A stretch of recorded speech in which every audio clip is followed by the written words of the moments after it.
Hey guys, welcome KAAZE. How are you? I'm good. How are you? Yeah, great. It's been tough times, I guess, for everyone with the whole Corona period, and we actually kind of wanted to just check in on you, how you were doing, and how you've been holding up. Yeah, I've been fine. There's no real point of complaining, I mean, it is what it is, and it's tough for everyone, but I'm just making music, trying to do the best of it, come up with solutions in the meantime, Of course, But it's fine. It's fine. of course. And health-wise, all good. No, All fine. no. Actually better than ever. Since there hasn't been any tours, I feel healthier than ever. Yeah, There's you've become potential to you've too become a much fitness alcohol. beast. Uh, Yeah, no, not only yeah, is hitting the gym, and doing that as a side thing, yeah, I can imagine. I can But imagine. did that grow during times of Corona and the quarantine life? Did that passion grow? Yeah, no, the thing is, I worked out a lot when I was young, like 10 years ago. I was really into it. Then when music took over, you become a, studio person. You just sit in the studio all the time. So when everything got canceled last year, I was like, I was smoking and stuff. And my last tour was really heavy. It was a lot of alcohol and a lot of smoking stuff. So I was like, I'm not feeling too well. I want to do something about it. So I was just trying to hit the gym, and then I got back into it. So what I actually did was, on the same day I started working out, I quit smoking, quit drinking, or at least I put drinking on pause, at least. And then, I started working out every day, and now it's been a little bit more than a year, and yeah, it feels good You still work out every day? every day. I And what's take your a day off here and there, but yeah, pretty much every day. what's your split? What's your workout split? I do push, pull, leg, push, pull, leg, push, pull, leg. Pull Right legs. now, I try to switch it up a little bit, but Okay, you never skip leg day. No, that's what I wanted to say. I want to say never skip never. leg. No, I do legs twice a week now. Ah, I mean, okay. it's very important. I do legs and stuff and glutes for my golf, because I play a lot of golf in the summer, and Yeah, for sure. so that's actually why I focus a lot on legs and stuff. Are the driving ranges open now with like Yeah, open weather, but yeah, also Corona wise? yeah, they're open. So the rules and stuff is quite nice in Sweden, luckily, so it's not that strict. But the range is open, but I mean, it's really cold, so I haven't really been out there. Okay, what's your favorite club to work? Are you more of a wood guy or a seven? Nah, I'm a driver guy. Driver guy? Yeah, I am. I want to hit as far as I can. You want to hit far? Okay, well that's great. Keep that mentality in mind. That takes you far. So you were saying you were talking about your last tour. Where was your last tour? It was in Asia. It was Taiwan, Japan, Indonesia. No, not Japan. It was my album tour. No, that was 2009. Yeah, It's been 2019. so long ago. You have to skip a year, but yeah, it was Japan to Indonesia to China, and then I did a couple Europe, and then I ended it in Taiwan, Yeah. and then I went home, and I actually left when I went from my tour home. I left. My last show was in Wuhan, actually. Which Oh, is really? kind of Really? ironic. Oh, wow. Or Yeah, patient? and I mean, I was just. Yeah, I mean, if I would have been there a couple more days, they did like a full on, like you couldn't travel in and Really? out. Wow. They shut it down. Yeah, so I was like really lucky. I had no idea, obviously, but I mean, after I was like, hey, I was just there. I was there. So that Yeah. was kind of crazy. Yeah. No, I And can. all the places you've been during touring, but also on holidays, what's your favorite place in the whole world? Favorite place? I mean, I love America because I used to live there. I have great memories from being in Vegas with my wife and stuff like that. Did I you love live in Las Vegas or somewhere else? that we lived in Vegas. But then I love Tokyo. Japan is absolutely amazing. It's definitely one of my favorite places. Yeah. And I have amazing fans in Japan too. So it's really special for me every time I go to Japan. Yeah. No, I can imagine. Obviously, the food is great, right? Yeah. That's. I've never been to Japan. For me, the only reason to go to Japan is, the food? Well, like I'm a big sushi eater. I love sushi and stuff. But as you can imagine, the sushi isn't quite the same. It is really good, but it's not that Western inspired. Oh, for sure. No mayonnaise over everything and that kind of stuff. No chili mayo. They did not know what chili mayo was, but it's still really good. Yeah, no, I can imagine. And so comparing the past year to the year before, obviously we've been almost been like a year in lockdown over here, but what have the big changes been for you in the past year? Well, despite my health and that whole health journey stuff, I've been just trying to, because as I said, all I can do is trying to focus on my music and trying to like develop it, and I really wanted to do this kind of new synthy sound that I'm premiering this year. So that's just what I've been focusing on, trying to take that as far as possible. So I'm really excited to show my fans all these songs I've been doing for the past months and stuff. Yeah. And where do you get your inspiration from nowadays? Because I can imagine that during touring, you get a lot of inspiration. Yeah. By the bands. I mean, normally I get it from like environment, natures, and when I travel, like I get it from that. So that is quite challenging, and I am one of those type of artists that I do like to test out my songs before I release them, not because the way it sounds, because I trust my speakers, I trust my studio, but the reaction. I miss the reaction, because, sometimes you can change something that makes a huge impact on your song, reaction wise. So I'm missing that. That's quite challenging to not trying to really figure out like, how would this sound if I would play this live in front of an audience? Yeah. But where do you get your inspiration from nowadays then? I mean, I think fantasy. I'm trying to imagine, like daydreaming kind of almost. But that's where my inspiration is right now, I feel, trying to imagine like, oh, how would this sound? And then I picture something in my head. I'm like, okay, let's go with that. I don't know, honestly. That's and how do you test records? I know a lot of people, obviously everyone, basically you test your records when you're on tour and when you play. So you check the crowd, and now I think the only crowd is the people you love at home. Yeah, and the guests. The first stop is Samantha, my wife. She's the one, and she hears all my music all the time, and I know when she goes, "Oh, that sounds good," I know I'm on the right track. So she's number one, but then I do regular stuff like that. Probably everybody. I have everything from the car to laptop speakers to when I'm at the gym. Sometimes I listen to different type of headphones, not just studio headphones, but in-ears and like. I think it's really important to try out stuff where normal people would listen. Like, for example, most people have in-ears, like they listen at the gym with in-ears and stuff. So if it sounds good in those headphones, I feel like you're on the right track. Yeah, for sure. No, that's smart. I think a lot of people just or producers, they try to make sure their records sound good on the big speakers. And then if it sounds good on bad on the small speakers, they're like, I don't really care. But yeah, I think 70% consumes their music on in-ears or on small speakers, laptop speakers, So right. It's smart. Very smart. Yeah, I mean, as I said, not everybody's gonna listen to your music through like super studio monitors. Like the majority of people is normal people that listen to it like normal people, like headphones or laptops or even on the phone and stuff. Yeah, for sure.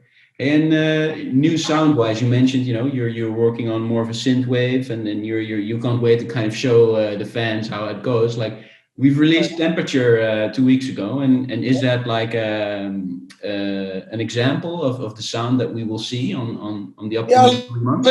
Well, Temperature is the one song that was from last year, a demo that I was playing, and it's not. So the other songs that are coming are way more towards the synthy sound, but it was kind of an introduction because it has kind of some elements and stuff mixed up with the traditional KAAZE sound. So it was kind of maybe a little crossover, so slowly introduce the sound, and not make it too drastic maybe. So they will be more, towards the synthy sound. for each release. I feel, you know. Yeah, no, I can imagine. And inspiration wise, you obviously just mentioned like fantasy and the whole synthwave part of the new sound. Like where did that come from? You watched a movie, you were like, hey, this sounds dope, or you woke up one day with like, yep, this is what I'm gonna do. Yeah, kinda. No, Okay.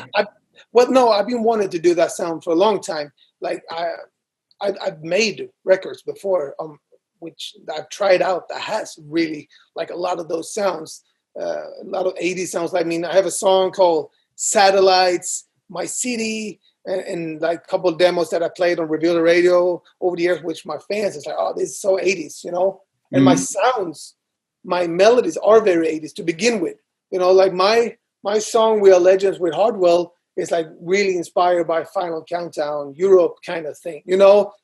So it's always been there, you know? I've always wanted to take it to the kind of next level where it's more kind of like really old school sounds. I just haven't found the right moment. Oh, wait, look at this. There you go. There we go. There he is. Like streaming in right now. Woof, woof, woof, woof, woof, woof, woof. He's so cute. He's Zero. Little Zero. Oh man, this is like hugging. Oh my god. Is this the new cat? The new little one. Yeah. Oh, Cute. nice. How old is he? She? What? 16 weeks? 16 weeks. 16. Okay. Nice. Cute. Look at it. He's just chilling. So cute. Hero. Yeah, I'm allergic to cats. Otherwise, I would have really? would have had like 8 or something. Yeah, I'm actually looking to get a dog. I'm more of a dog person, but I need to fight with my girlfriend. Like, you know, what are we gonna do? Right. I have a dog too. I have 2 cats and 1 dog. Oh yeah. You showed me exactly. Yeah. Are you planning to expanding the animal family or? No, I mean, here's the thing. So I had 2 dogs to begin with. Yeah. From 10 years back, and then the music took over. I moved to America, so luckily my parents helped me with those 2 dogs while I was in America.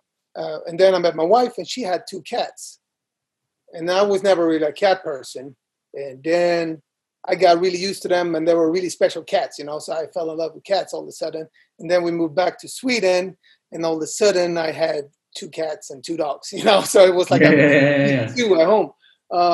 But yeah, now, unfortunately, last year, one of our cat and one of our dogs passed away at the same time. It was really like terrible moment. Yeah, I can imagine. Yeah, so that's why we got little Zero now, but that's pretty much it. You know, we're not gonna expand anymore. That's good for now. Yeah, come here. Yeah, no, I can imagine. Let him join. Yeah. Let's start a Q&A with him. So how do you like mixed music? Yeah, exactly. Nice. So obviously, you know, you've been working a lot with Nino. The latest record is also with Nino. Is that a record you guys wrote during the lockdown, or is that something that's been in the works for a longer time? No, well, so the thing with me and Nino, first of all, Nino and I are really, really good friends. But Nino is so damn talented, and when it comes to writing, not just having him featured on my songs, but we like to work together on everything. Even though he's not the singer on that record, he's maybe a part of writing it and so on, and I help him. So we are kind of like a, you know, behind the scenes team, kind of, you know. It's not a duo, but like, yeah, we work together a lot, you know. And there's a lot of DJs and artists who does that with other people. They have like their songwriters and stuff. And Nino is definitely a part of my career right now. Who writes a lot with me. So, but yeah, Temperature was like, because, you know, we wrote that. Yeah, it was during the Christmas, I think we wrote Temperature. And then we have actually had one more song this year I can announce together, featured with Nino. Oh, scoop. There we go. Yeah, we have one more really special song together, which I'm really excited for. It's kind of a different vibe.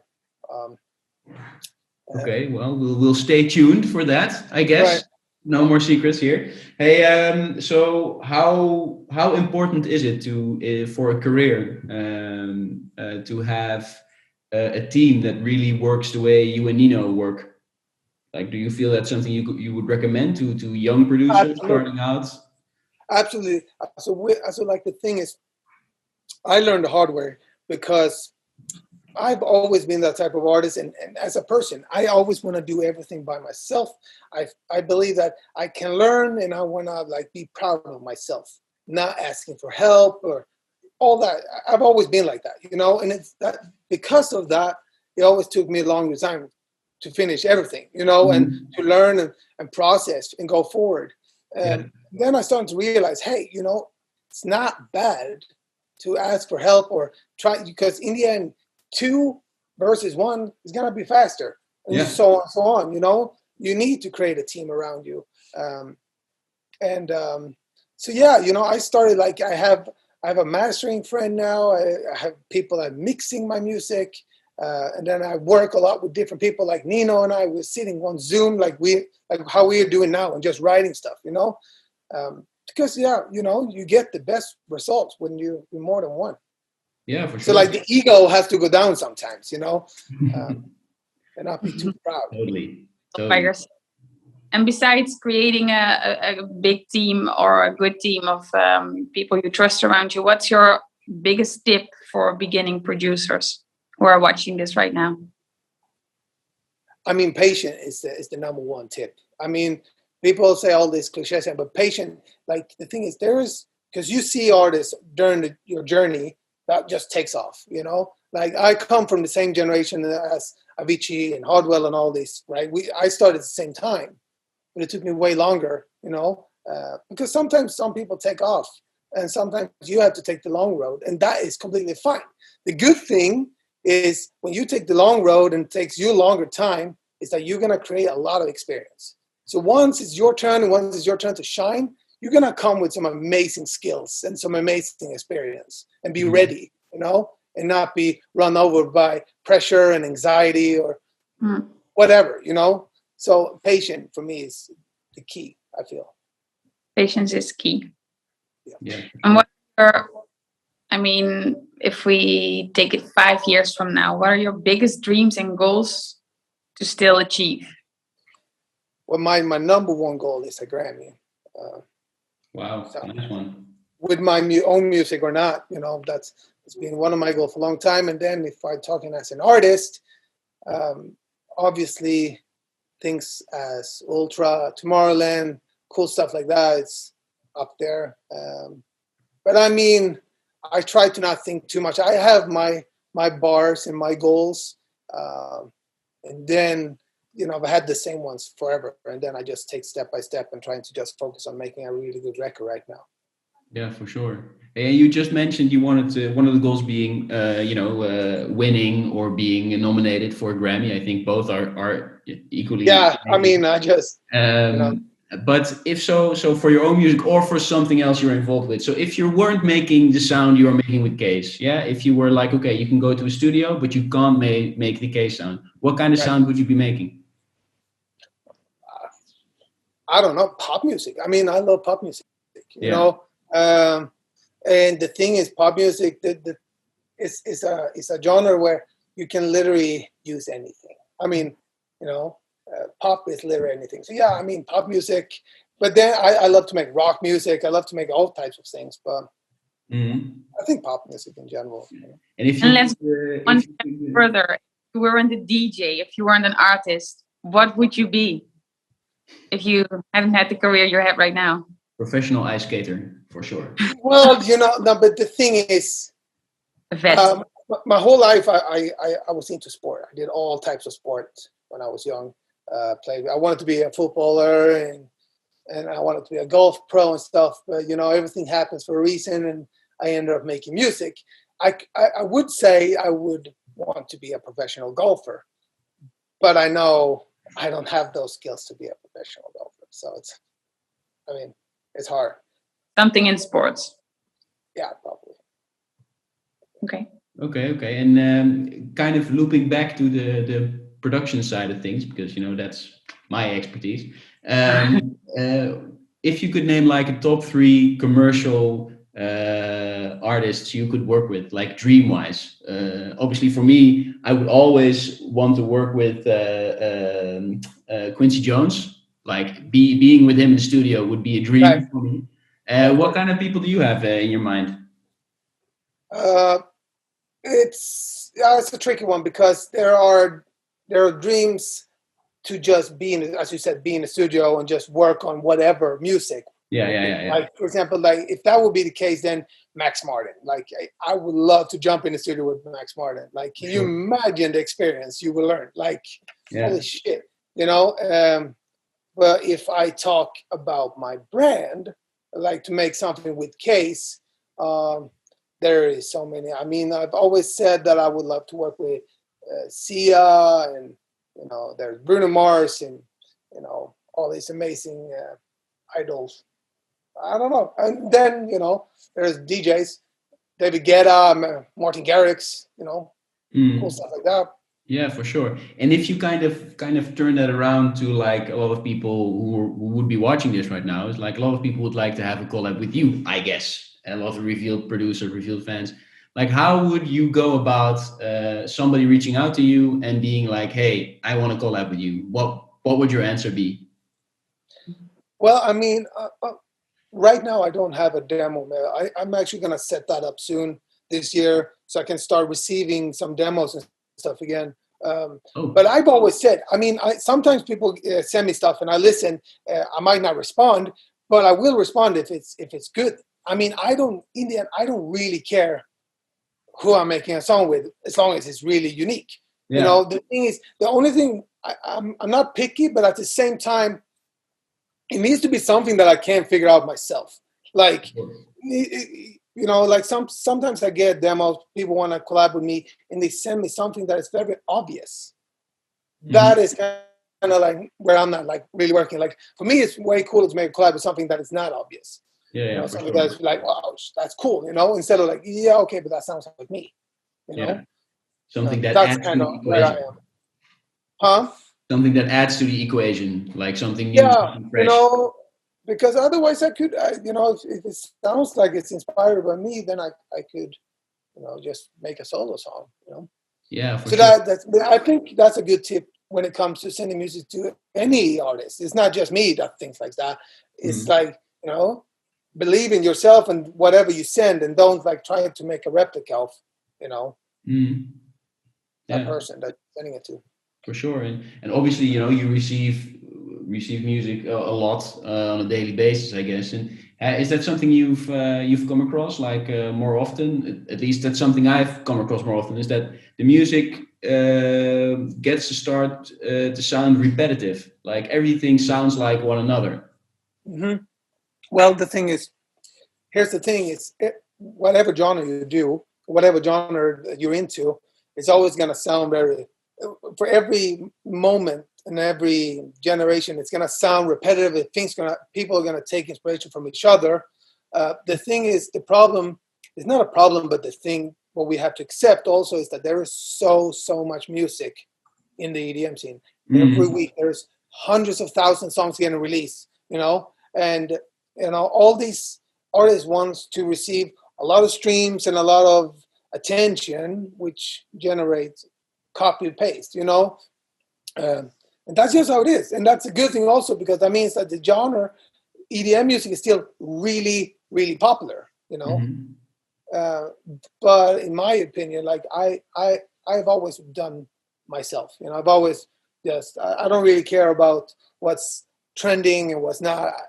The only thing that's important is that you keep yourself fresh, don't be outdated. That's one thing, like it's a big difference between believing in your own sound and believing in what you love to do and get stuck. You need to still, like, I make a lot of progressive house, and it's kind of like from back when I fell in love with house music, but I still try to develop it, and make something new and fresh with it. So I think that's really important to keep. But I think that's also the most difficult part, to keep yourself fresh, because sometimes people don't feel as if they're outdated. So maybe key is how do you keep yourself fresh? Well, first, I think you need to listen to people. For example, if you have a label that you're working with, and it's important that the label, I got a notification. It's important that the label is honest to you too.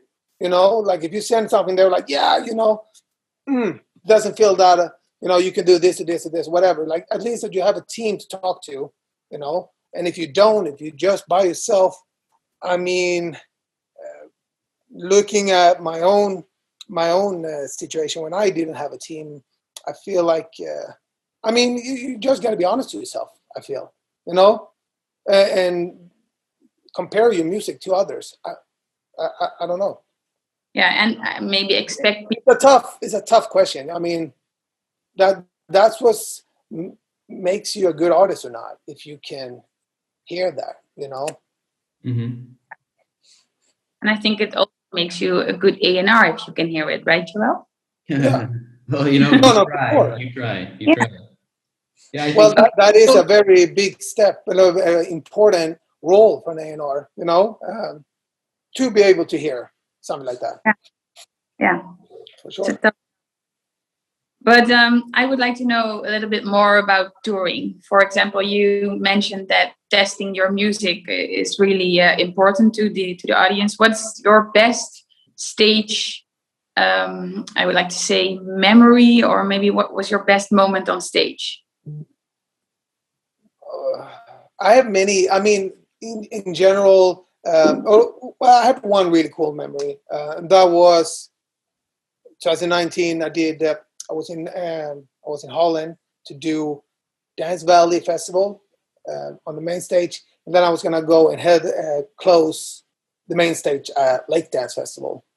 Oh. And the cool thing with that was I didn't have enough time to go from one festival to another. So I had to hire a helicopter, and I'm terrified of helicopters. Me and my wife almost crashed one time with a helicopter in Vegas. Whoa. So we were like really scared of it, but we had to go up in this helicopter to make it to my other show. And then, but it went fine. But the experience was really cool. Like I got to feel like a superstar. I mean, I was on the main stage, and then I had to run into the helicopter and take off, and they filmed me. And then my helicopter came over Lake Dance Festival, and it landed like behind the main stage, and it was such a cool experience, right? Like it made me feel like a superstar. So that was really special, you know. And I got to have my team and my wife with me and stuff. So yeah, it was really nice experience. So you had an amazing main stage experience, and you had to conquer your fear of flying in helicopters. Yeah. You know? I mean, I was really, really nervous. You had no idea. I was literally shaking the first 15, 20 minutes of that ride. It was like kind of 45-minute ride. And then it was fine when I understood, okay, we're going to be all right. Yeah. Oh my God. You know. Yeah. So no more helicopters for you? Well, I'm not going to say never, but I prefer not. But. No, okay, I can imagine. But you know, you made an entrance like you always do, and this is, I guess perfect. Yeah. So about the helicopter in accident, I would say in Vegas.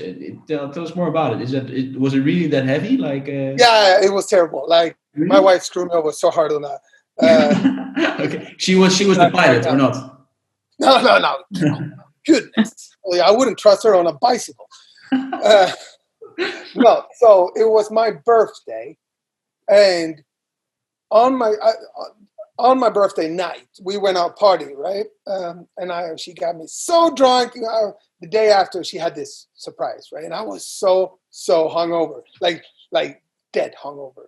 And she took me up in the middle of the morning, and it was such a bad weather. It was storming, it was raining, like high storm, like really windy. And then she goes, "We're gonna go up on a helicopter." And I was like, and I felt so shit. I was like, "Oh my God, okay." And then we went up, and the storm just took off, like full on. Like the wind was so high, so like they suggest not even doing helicopters, right? But we were already up there, and we were gonna go from the city all the way out to Grand Canyon, and then we're gonna land there, have champagne, and then you go back, right? And that's like it takes like 2 hours just to go there, you know. Halfway there, this storm comes in, right? Like this, we just drove right into a cloud. Okay, yeah, I'm done. Like, so checking out, and then we did emergency landings. I think we did 3 or 2 emergency landings, and they were like, okay, we have to go back. And that, when we went back, was the worst. And then it really, like, the pilot, because everybody could talk to each other and listen to each other. So the pilot, he shut that off, so no one can hear anything. You know, yeah, because there was like 2 or 3 helicopters doing this together, so they were just talking to each other, like the pilots, and probably because they didn't want to freak us out, but just because it was a storm, it was a shit storm, and he turned it off, it obviously made it worse. So I was like, okay, yeah. They are telling each other now that we're going down, and let's try to not freak them out, because we are all going down. Yeah. So I pass out 3 times. Pass out. Yeah. Legit passed out. And then my wife freaked out because I did it, and it was just terrible experience. Finally, we landed, and they were like, "So, would you like to reschedule?" Like, we want our freaking money back. I almost died. Are you crazy? Yeah. Oh my God. Oh, it was horrible. It would have been better. It would have been better if they said, like, "So, do you want to give us a 5-star review?" Right. I mean, the thing is, yeah, sure. Like, he got us back safe and stuff, but what they did screw us over was that they should have seen the weather and be like, yeah, for sure. You know, and they still did it. So that was kind of what they screwed us over on.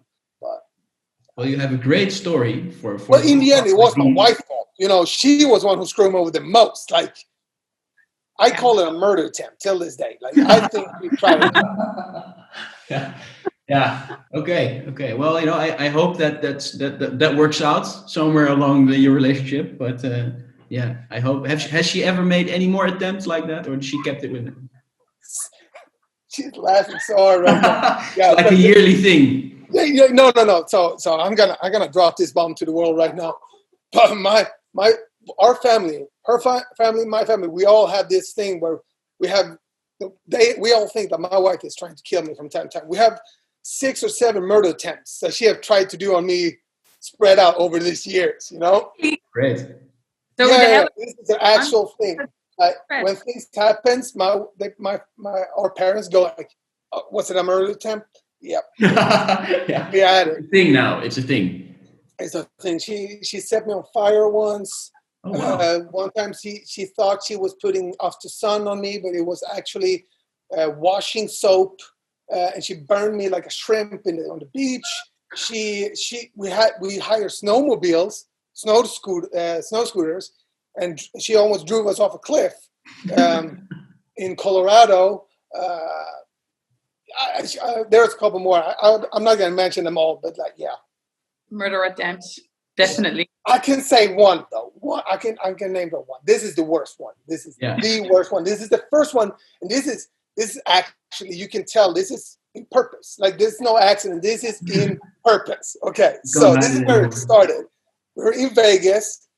I got sick. I got super sick, and I had strep throat, and I was sweaty fever. I was like, I couldn't work. So I was like, and I'm not that person.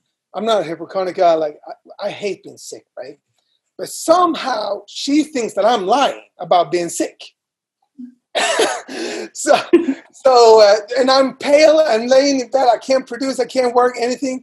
And she goes, yeah. Here's some medicine, right? So she feeds me medicine. I take it, and nothing happens. And then a couple hours later, she gives me more medicine, right? When she gives me that, huh? You didn't see what it was. You just no. I thought it was like Motrin or something, Advil. I don't know. And then when she gives me the second round, I get instant diarrhea, like explosive diarrhea, right? And I run to the bathroom, and I clear my whole body out, right? And then for 24 hours, literally, I could not sleep because I was just on the bathroom. As soon as I lay down, it kicked in again. So I couldn't sleep. Next day, I'm so sick. I was like, I have no energy. I cleared my whole body out. I am dying sick. I'm like, we had to go to the doctor. I'm not feeling okay. So we go to the doctor, and the doctor, you got strep throat. You need medicine. I feel better. The time goes by. 2 months later, right?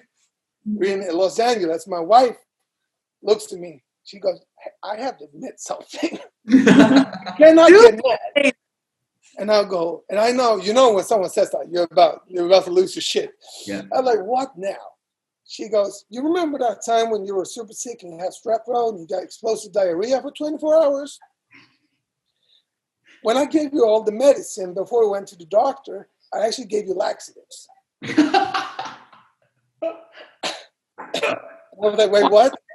She goes, yeah, first I gave you 2 in the beginning, and then I thought, because you didn't go to the bathroom, I was like, well, that's weird. It didn't kick in. So when I gave you the second round, I gave you another laxative. So you actually got 3 laxatives in just a couple hours, and that's probably why it kicked in so hard for 24 hours. But don't get mad.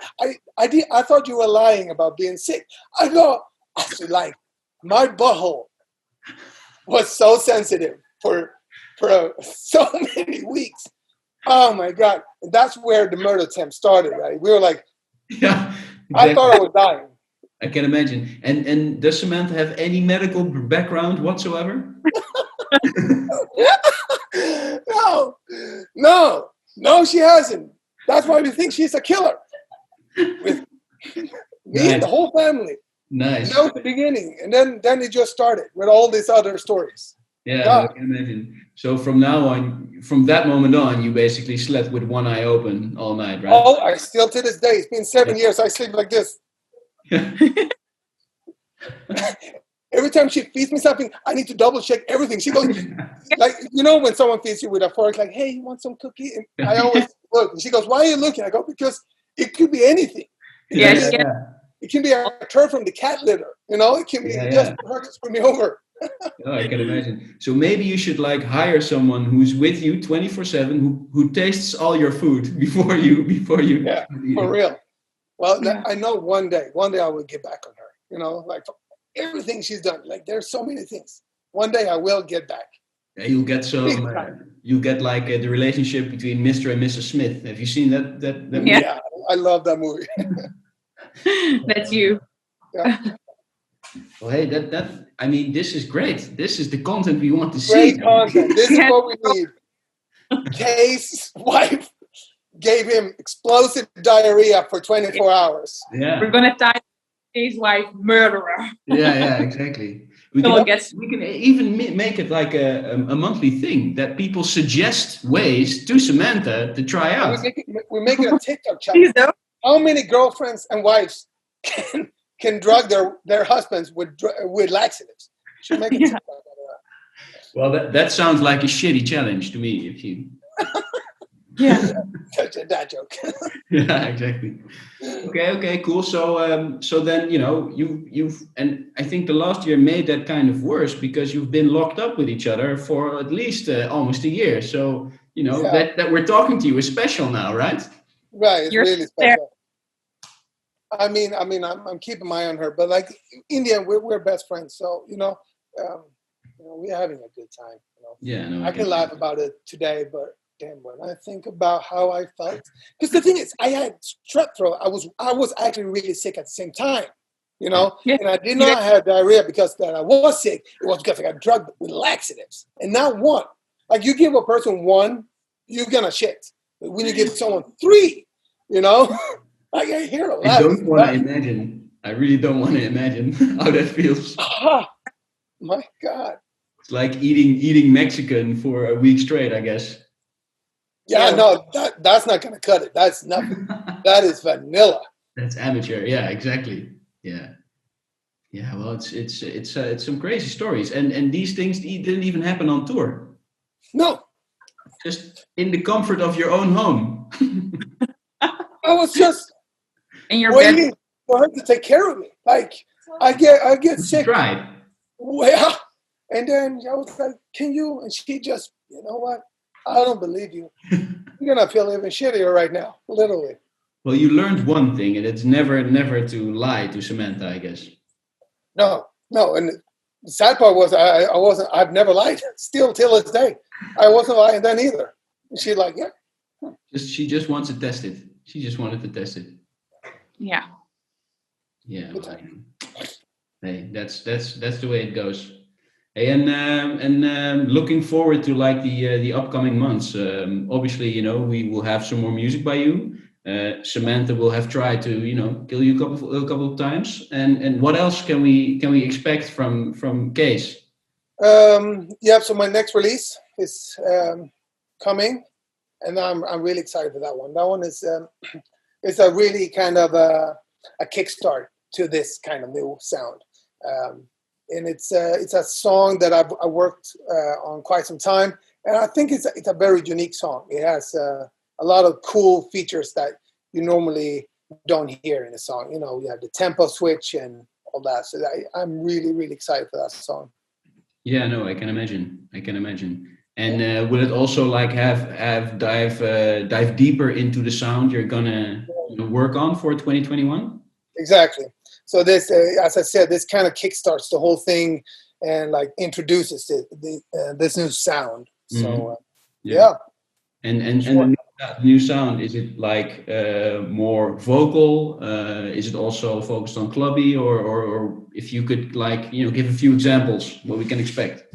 I mean, my music always has been kind of mainstream, you know, and it still is, but it has more of a clubby feeling to it. It is a clubbier sound, and like this new song has some more clubby drop and stuff like that. I'm trying to really push the limit on how to balance, you know, the clubby. I think it's also, I see a lot of other artists releasing more clubbier underground music in general, and I think it's because we're missing it, you know.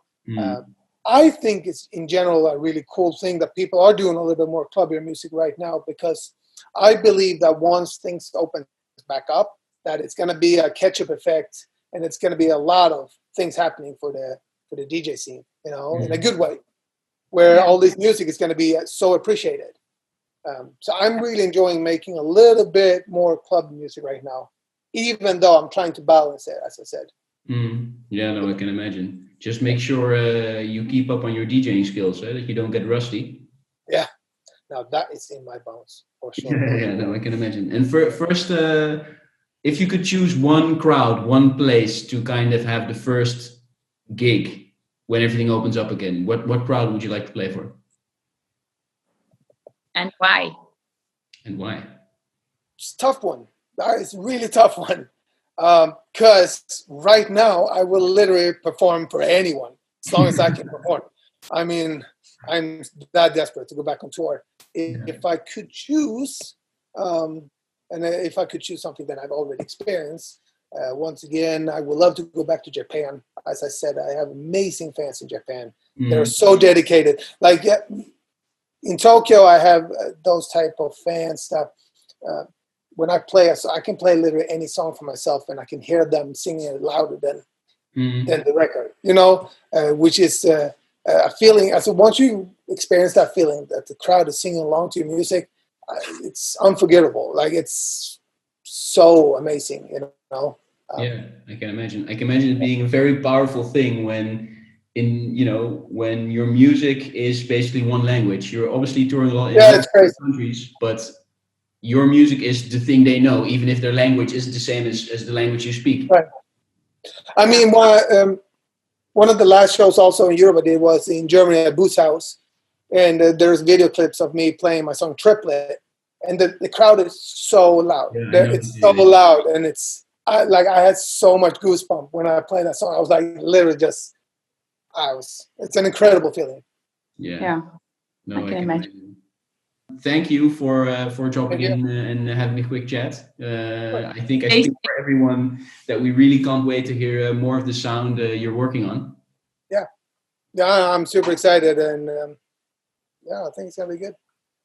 For sure. All right. Hey, thank you very much, and thank you guys. See you soon. Take care. Cheers.